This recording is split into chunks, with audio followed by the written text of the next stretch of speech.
महाराष्ट्र के उप मुख्यमंत्री एकनाथ शिंदे ने रविवार को बुल्ढाना जिले में आयोजित एक जनसभा के दौरान पाकिस्तान, राष्ट्रीय सुरक्षा, विपक्ष की आलोचनाओं और देश की शक्ति को लेकर बड़े बयान दिए।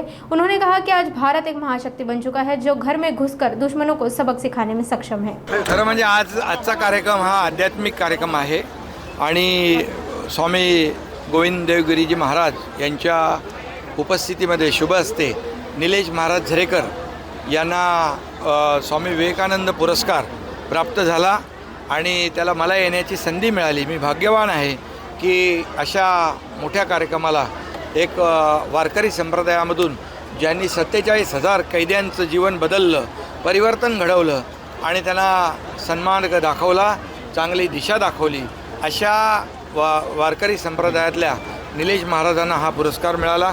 त्यांचं अभिनंदन, त्यांना शुभेच्छा।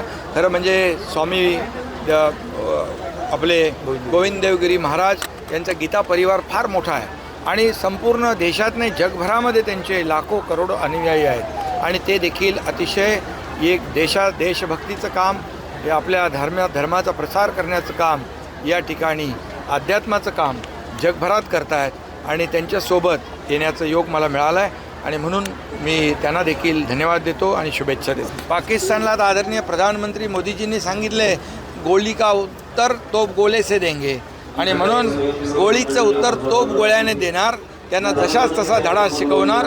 अशा प्रकारे या ठिकाणी भारतीय लष्कराने जे कर्तृत्व दाखवलेलं आहे सीमेवर, त्याच्या पाठीशी आदरणीय प्रधानमंत्री महोदय खंबीरपणे उभे राहिलेत आणि म्हणून ऑपरेशन सिंदूर सक्सेस झालेलं आहे, यशस्वी झालेलं आहे। देशवासियांच्या मनातली जी खतखत होती, चीड होती, बदल्याची भावना होती, ती आदरणीय प्रधानमंत्री महोदयाने पाकिस्तानला तोडीस तोड उत्तर देऊन त्यांना धडा शिकवून या ठिकाणी देशवासियांचा मान सन्मान वाढवलेला आहे।